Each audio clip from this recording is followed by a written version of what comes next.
Hello and welcome guys. I am Pawan Kumar. In this video I will discuss about a recent current affair topic Maratha reservation quota issue. ये topic पिछले कुछ सालों से news में है। इसमें अभी एक रिसेंट डेवलपमेंट हुआ है कि सुप्रीम कोर्ट ने इसकी जजमेंट को रिजर्व रख लिया है। तो इस वीडियो में हम लोग इस टॉपिक को थोड़ा डिटेल में देखेंगे कि ये पूरा मराठा रिजर्वेशन का इशू क्या है, इसकी इतनी डिमांड क्यों हो रही है और इस केस में क्या रिलेवेंट पॉइंट्स हैं जो हमारे एग्ज़ाम पॉइंट ऑफ व्यू से इम्पोर्टेंट हैं। सबसे पहले इसको थोड़ा बैकग्राउंड देखेंगे। बैकग्राउंड में देखते हैं सबसे पहले हु आर मराठाज। मराठा कौन लोग हैं? मराठा महाराष्ट्र के पॉपुलेशन का 30 से 32% हिस्सा है। ये लोग वहाँ के पॉलिटिकली काफ़ी डोमिनेंट है। इसको आप इससे समझ सकते हैं कि 19 chief ministers means 19 chief ministers में से 11 मराठा कम्युनिटी को बिलोंग करते हैं। ये लोग हिस्टोरिकली वॉरियर क्लास से बिलोंग करते हैं और इन लोगों के पास काफ़ी हाई लैंड होल्डिंग्स थी, काफ़ी ज़मीनें थी। लेकिन धीरे धीरे टाइम के साथ लैंड डिवाइड जो होता गया, पॉपुलेशन बढ़ता गया, लैंड डिवाइड होता गया, लैंड कम होते गए, एग्रेरियन प्रॉब्लम जैसे ड्राउट, लैंड डिग्रेडेशन, इन सब वजह से उनकी प्रॉस्पेरिटी डिक्लाइन होती गई, खासकर middle and lower middle class Marathas और स्पेशली इन रूरल एरियाज, क्योंकि ग्रामीण क्षेत्रों में ही मतलब रूरल एरियाज में ही लोग ज़्यादा एग्रीकल्चर पे डिपेंडेंट होते हैं। इस वजह से रूरल एरिया में ज़्यादा इम्पैक्ट हुआ। तो ये लोग धीरे धीरे ज़्यादा डिस्ट्रेस होता गया, उसके हिसाब से ये लोग फिर अपने रिजर्वेशन की डिमांड करने लगे। तो इसको ऑलमोस्ट महाराष्ट्र की सभी पॉलिटिकल पार्टीज ने इसको सपोर्ट किया है, किसी ने रिजर्वेशन का कभी अपोज नहीं किया है। तो इसमें जो सबसे पहला डेवलपमेंट हुआ इन 2014, वहाँ महाराष्ट्र में एक ऑर्डिनेंस लाया गया जिस ऑर्डिनेंस में मराठा कम्युनिटी को 16% रिजर्वेशन दिया गया। इस ऑर्डिनेंस को बॉम्बे हाई कोर्ट में चैलेंज किया गया। बॉम्बे हाई कोर्ट ने इसे स्टे लगा दिया इस ऑर्डिनेंस पे। फिर 2014 में ही एक एक्ट पास किया गया। उस एक्ट को भी, उसमें भी 16% रिजर्वेशन दिया गया था। उसे भी बॉम्बे हाई कोर्ट ने स्टे लगा दिया, बोला कि ये ऑलमोस्ट सिमिलर है ऑर्डिनेंस के। तो उसके बाद क्या किया गया, इन जनवरी 2017 महाराष्ट्र गवर्नमेंट ने एक कमीशन इस्टेब्लिश की, Maharashtra state backward class commission, which was chaired by justice Gaikwad. इसलिए इसको गायकवाड कमीशन भी बोलते हैं। और गायकवाड कमीशन के रिकमेंडेशन के बेसिस पे नया एक्ट पास किया गया, socially and educationally backward classes act 2018। इसमें 16% रिजर्वेशन ग्रांट किया गया। इसमें 16% ग्रांट किया गया, लेकिन गायकवाड कमीशन के रिकमेंडेशन के हिसाब से गायकवाड कमीशन ने 12% in education and 13% in public employment में रिकमेंड किया था। 16% का जो रिकमेंडेशन था ये नारायण राणे कमेटी का रिकमेंडेशन था।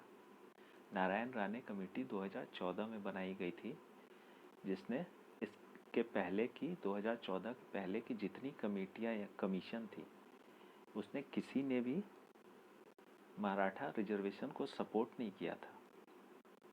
सब ने मराठा रिजर्वेशन को रिजेक्ट किया था। मंडल कमीशन ने तो मराठा को बैकवर्ड क्लास में रखा भी नहीं था, उसे फॉरवर्ड क्लास में रखा था। उसके बाद खत्री कमीशन 1995, बापट कमीशन 2008, इन सब ने मराठा रिजर्वेशन को रिजेक्ट किया, लेकिन नारायण राणे कमेटी 2014 और 2017 गायकवाड़ कमीशन ने मराठा रिजर्वेशन को फेवर किया और बोला 12% एजुकेशन में और 13% पब्लिक एम्प्लॉयमेंट में रिजर्वेशन ग्रांट करने के लिए।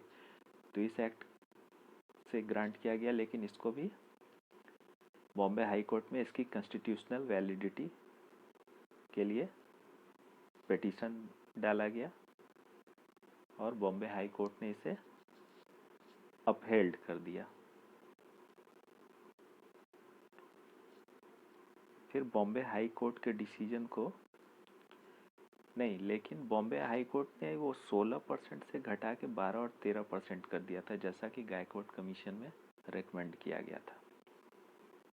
बस इतना ही चेंज किया गया, बाकी उसकी कॉन्स्टिट्यूशनल वैलिडिटी को अपहेल्ड कर दिया बॉम्बे हाई कोर्ट ने।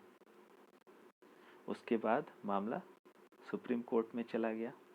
सुप्रीम कोर्ट की 3 जजेस की बेंच में, फिर 3 जजेस की बेंच में इसकी कॉन्स्टिट्यूशनल वैलिडिटी को चेक करने के लिए कॉन्स्टिट्यूशनल बेंच को रेफर कर दिया, जो कि मिनिमम 5 जजेस की बेंच होती है constitutional bench, according to article 145(3). Article 145 clause 3 से कि कॉन्स्टिट्यूशनल बेंच में मिनिमम 5 जज होते हैं, उसे रेफर कर दिया और एक्ट के इम्प्लीमेंटेशन पे भी रोक लगा दी। उसके बाद अभी जो रिसेंट डेवलपमेंट हुआ है, इसमें सुप्रीम कोर्ट ने जजमेंट को रिजर्व रखा है और सुप्रीम कोर्ट के सामने अभी ये 3 मेन चैलेंजेज हैं। पहला, इसकी कॉन्स्टिट्यूशनल वैलिडिटी को चेक करना, जो ये एक्ट है Maharashtra socially and educationally backward classes act 2018। दूसरा, 102nd कॉन्स्टिट्यूशनल अमेंडमेंट एक्ट की क्या 102nd constitutional amendment act state को पावर देता है कि वो किसी क्लास को बैकवर्ड क्लास से नोटिफाई कर सके। तीसरा, कि क्या ये फिर से विचार करने की ज़रूरत है इंदिरा साहनी केस पर कि उसने जो लिमिट लगाई थी। चलिए इसको थोड़ा डिटेल में देखते हैं। पहले देखते हैं 102nd कॉन्स्टिट्यूशनल अमेंडमेंट एक्ट 2018। इसमें 2 नए आर्टिकल इंसर्ट किए गए थे कॉन्स्टिट्यूशन में। पहला आर्टिकल 338B, दूसरा 342A। 338B में जो national commission for backward classes था, उसे कॉन्स्टिट्यूशनल स्टेटस दे दिया गया। ठीक है, जैसा कि national commission for scheduled tribe and scheduled caste की तरह अब ये कॉन्स्टिट्यूशनल बॉडी हो गया। दूसरा आर्टिकल 342A, इसमें प्रेसिडेंट को ये पावर दिया गया कि वो किसी क्लास को सोशली या एजुकेशनली बैकवर्ड नोटिफाई कर सकता है। इसके लिए वो in consultation with governor of that state. और दूसरा इसमें क्लॉज है कि पार्लियामेंट को ये पावर दिया गया कि वो उस नोटिफाइड बैकवर्ड क्लास को सेंट्रल लिस्ट में इंक्लूड कर सकता है या सेंट्रल लिस्ट के बाहर रख सकता है।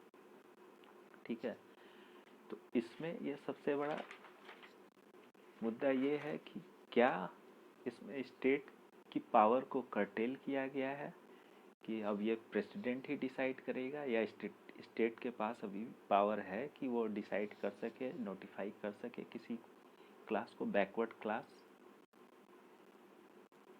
जैसा कि और ये अकॉर्डिंग टू आर्टिकल 15 और 16 के अनुसार उसके लिए स्पेशल प्रोविज़न बना सके।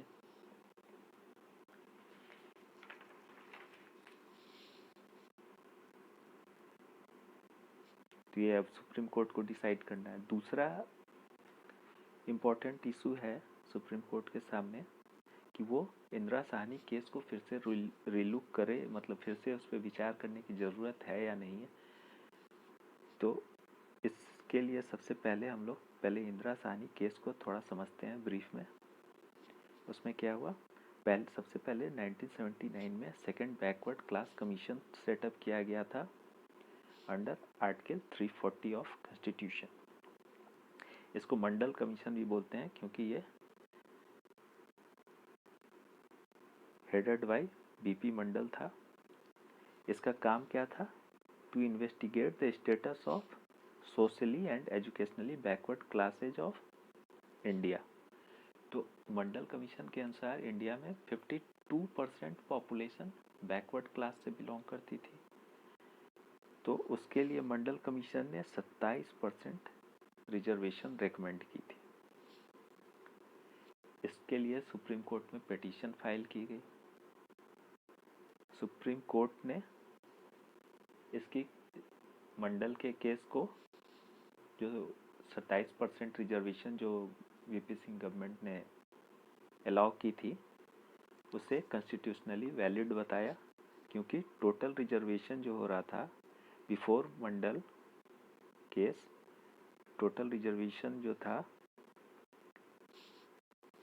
वो 22.5% था, और आफ्टर मंडल ये प्लस 27% मीन्स टोटल 49% रिजर्वेशन हुआ।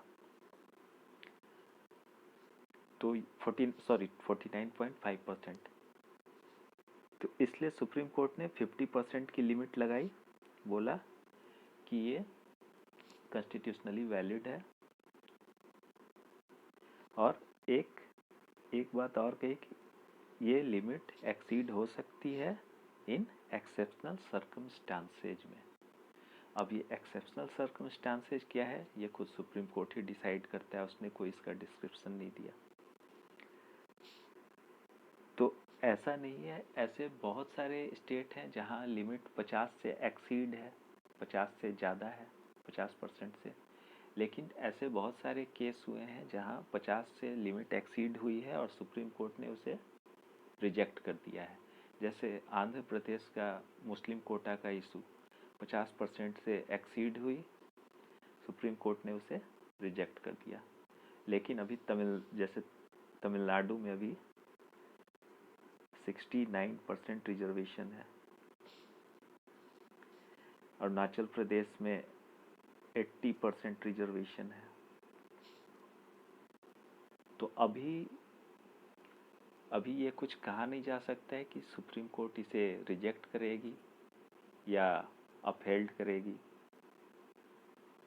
और अगर सुप्रीम कोर्ट को इंदिरा साहनी केस को पे फिर से विचार करने की ज़रूरत समझेगी तो उसे कम से कम